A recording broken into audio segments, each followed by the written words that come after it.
Qual que é o problema do DDoS? O primeiro problema dele, o mais óbvio, é congestionar os links. Tá?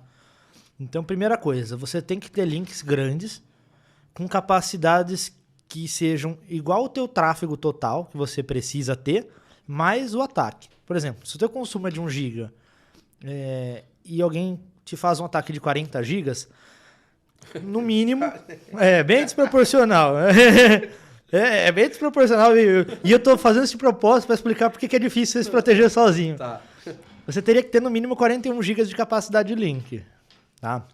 O primeiro ponto. Pô, então legal, é só comprar 40 GB de link a mais? Não. Porque isso daí é o mínimo. Isso é o mínimo para não travar o link. Esse é o primeiro passo. O segundo passo, você tem que ter roteadores que aguentem isso. Tem que ser bem dimensionados. Né? Até aí também, ok, você consegue comprar, né? Nada que um bom dinheiro não resolva. Roteadores. Então, primeiro, você teria que ter um link grande, você teria que ter roteadores muito bons, aí você teria que ter equipamento para limpar o DDoS. Tá? Caixas de mitigação. São como se fossem firewalls. É bem parecido com firewall, né? É um equipamento que você joga o tráfego dentro dele, a inteligência dele, na teoria, ele vai pegar todo o tráfego sujo, descartar e deixar só o tráfego limpo passar. Só que essas caixas, elas são caríssimas. São caixas muito caras, tá? Tô falando de coisas assim. No mínimo, de uma caixinha para 10 GB de R$200 mil. Nossa. Então vamos falar assim, Muito dinheiro. É muito dinheiro. Muita grana. Então vamos falar, estamos falando de 40 GB, né? Uhum. Então, eu tô falando assim de caixa de pelo menos R$1 milhão. Nossa. Então, se você for para essa capacidade, pelo menos, entendeu? Uhum. Então você teria que ter isso. Mas isso já resolve? Não, ainda não resolve. Porque aí você tem que ter o sistema de detecção bem ajustado. Para ele poder desviar o tráfego para essa caixa só quando precisa. Uhum. E você precisaria ter uma equipe muito bem treinada para mitigar esse DDoS. Então você precisa desse kit completo. Né?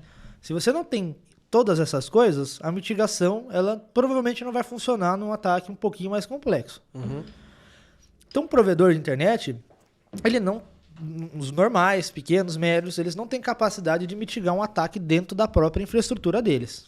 Ah, mas eu vou comprar uma caixa que o vendedor falou que ela mitiga até 20 GB. Tá, mas você tem 20 GB sobrando?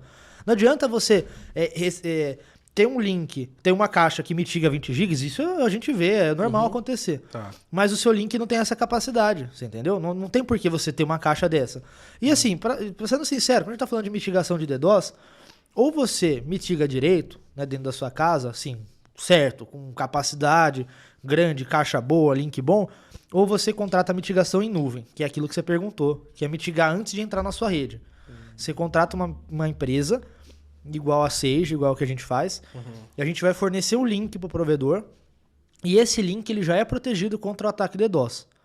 Então, o cara ele vai contratar uma capacidade de banda da gente, 1 GB, por exemplo. Tá. É a capacidade de banda que ele precisa no dia a dia. Tá. E a gente vai limpar os ataques antes de chegar na rede dele. Aí a gente sim tem tudo isso que eu falei. A gente tem capacidade de link pra caramba. Por exemplo, a gente tem hoje no nosso backbone 2.4 terabits de consumo. Nossa. De consumo, não tô falando de capacidade, é de consumo. Capacidade é pelo menos o dobro. Então, assim, o ataque de 1 tera até aí tá tudo legal. A gente tem capacidade para isso. A gente tem grandes caixas de mitigação, né? Equipamentos como se fossem firewalls que eu falei que são caros, são muito robustos. E a gente tem uma equipe bem treinada para cuidar disso tudo. Porque, lógico, a caixa sozinha também não faz milagre. Como eu falei, aqueles ataques gerados, às vezes o hacker, não o contratante, mas às vezes o cara que desenvolve o software, ele consegue desenvolver ataques que são bons, são complexos, e eles bypassam essas caixas também. A caixa sozinha ela não conseguiu sacar a diferença do pacote limpo para o pacote do ataque e deixou passar tudo. Quando esse tipo de coisa acontece, e acontece muito, precisa de um especialista, um olhar humano, né, ou de uma empresa que tenha tecnologia para olhar aquela captura de pacotes e separar o que é sujo do que é limpo e configurar aquilo no momento. Aí a gente tem isso. Então, quando você não tem, né, uma capacidade de link, não tem dinheiro para investir, né, bastante em DDoS, ou você não tem uma empresa para cuidar disso tudo, aí você contrata a mitigação em nuvem, que é o que a gente faz.